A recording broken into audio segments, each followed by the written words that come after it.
Hey, good afternoon. And my name is Dr. Gianni Clarkson. And of course, I support this because I need your help. I've had the esteemed pleasure of giving a life of service to students inside the nation's capital for the past 13 years as a teacher, especially, a history teacher. It brings me great joy to see the excitement of students when they learn something new, overcome adversities when analyzing a difficult passage, and then I hear across the stage, "That's my baby," or some unique nickname that I get to hear on those graduation days. However, before that moment of crossing the stage, many scholars in our nation's capital deal with various adversities that prohibit them from making that dream come true. Now, as a member of various educational organizations, and of course, a member of my fraternity, and sitting on the board of trustees at Ford's Theater, I mentor many young people by giving them things that they need the most: exposure and guidance. We're consistently tied to a society that simply proves to us that if we follow the footsteps that are left in the sand, we can succeed. But what if there are no footprints? Mentorship gives students a set of footprints in the sand to follow. Through my work with my fraternity and as a board member at Ford's Theater, I'm along with many other great people provide the mentorship that young people need. However, we need your help.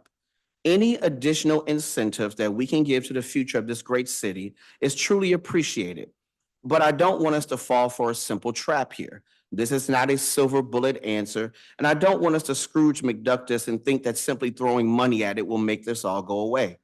This is going to take training for people to understand what mentorship is, build strong emotional awareness ties, and get parent engagement.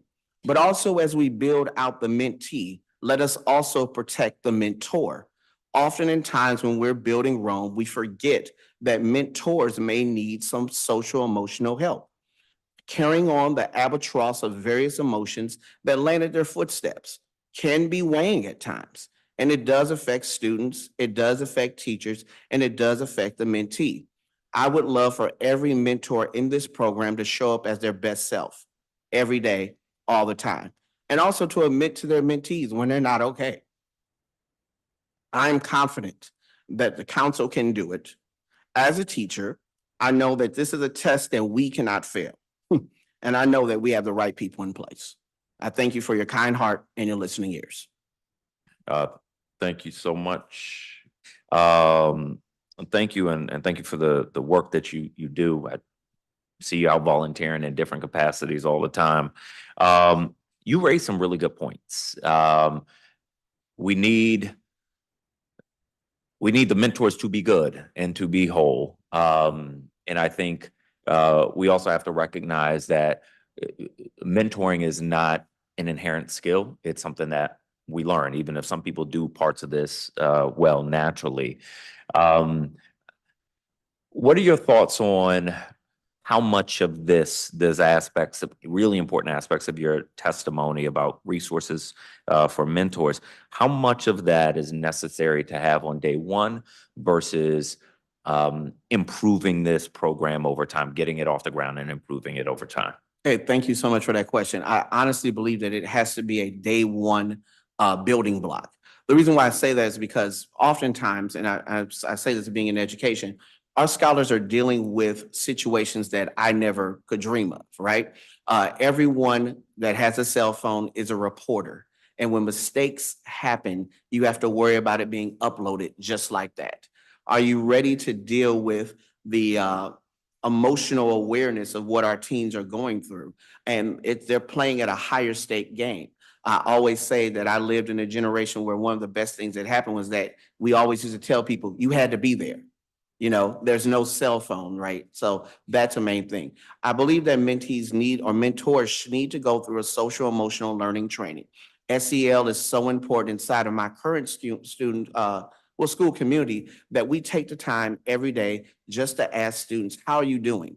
Yes, I'm very cognizant that A's and B's are important, but if you're failing on the inside, who cares what your grades look like? My goal as an educator is to build well-rounded people. And I feel that that's what mentorship should do. It's that one part, of course, making sure that scholars are going to school, their attendance, building out a plan that's either college, not college, high civil engagement, that is them registering to vote, but also them being able to find that emotional balance as well too. So I would love our mentors to have that emotional balance that comes through a social emotional learning training that helps them identify when things are not okay, and personally when things are not okay. Great substance there. I am recalling testimony, I think it was from Sion in the last panel, who said the best mentors are often the folks who have had the same lived experiences as our young people. And often the folks who have had the same lived experiences as our young people have not had the resources to Correct. deal with, all of their own traumas. How do we create the right balance so that we are building out a pool of necessary mentors, many of those who have walked in the footsteps of our young people, Mhm. but also making sure that we have given mentors or vetted mentors to make sure they have, as much of the appropriate training as possible. Right. I think that it does lie in the interview process and making sure that you have mentors that are checking their privileges. I have to be very aware of my personal privileges. I grew up in a household where I had both parents. Grew up in a household where both my parents showed up to every parent-teacher conference. There wasn't very much I could get away with. I need to be able to check my privileges. I think that mentors need to be able to check their privileges as well too. I think that in addition to that, there needs to be someone a little bit smarter than me in this expertise of just weighing out what are the things that students are coming in contact with and how to answer things appropriately when it comes to that social emotional balance. And really kind of asking some tough questions from the mentors. I think that your availability is your best ability, but I also want to make sure that we're making available to the youth of this great city mentors that are able to handle emotional processing in a very wise way. So I think that would be the best bet. Appreciate it.